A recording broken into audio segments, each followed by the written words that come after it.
కాకినాడలో భూ కబ్జాలు పెరిగిపోతున్నాయని ఏపీ టీడీపీ నేతలు ఆవేదన వ్యక్తం చేస్తున్నారు. మత్తు పదార్థాల విక్రయాలతో యువత పూర్తిగా చెడిపోతుందని తెలిపారు. ఇందుకు కారకుడైన వ్యక్తిని ఎమ్మెల్యేగా ఎందుకు గెలిపించుకున్నామో అంటూ ప్రజలు మదనపడుతున్నారని ఆ పార్టీ నేత మల్లిపూడి వీరు అన్నారు.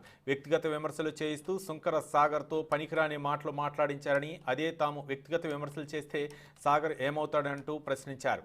అనంతరం తుమ్మల రమేష్ మాట్లాడుతూ తీర ప్రాంతానికి ప్రాణధారమైన మడ అడవులను నరికివేసి పర్యావరణానికి విఘాతం కలిగించిన ఎమ్మెల్యే ద్వారంపూడి చంద్రశేఖర్ రెడ్డి రౌడీలాగా వ్యవహరిస్తున్నారని, ప్రశ్నిస్తే కొట్టేస్తానంటూ ఇందుకు తాము భయపడేదే లేదని పేర్కొన్నారు టీడీపీ నేతలు.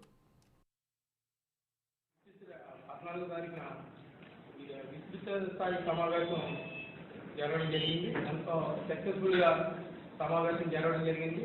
ఆ సమావేశానికి వచ్చిన జనాదరణ చూసి ఈ వైసీపీ నాయకులందరికీ గుండెల్లో గడలు పుట్టి ఒంటి పడుతుంది.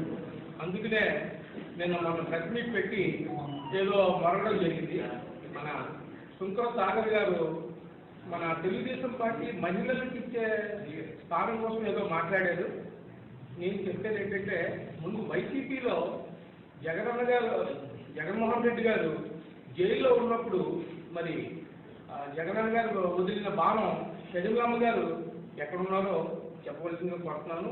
అలాగే వైసీపీ పార్టీ అధినేత అయిన విజయమ్మ గారు, ఆవిడే మహిళే కాబట్టి ఆవిడ ఎక్కడున్నారో చెప్పవలసిందిగా కోరుతున్నాను.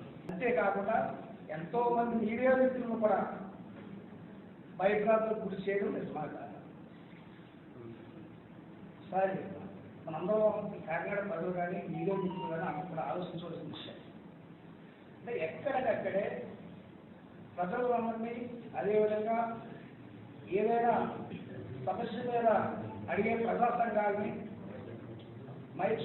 భయప్రాంతం గురి చేయడం కాకుండా దాడులు చేయడం కూడా జరుగుతూ ఉంది కాకినాడ.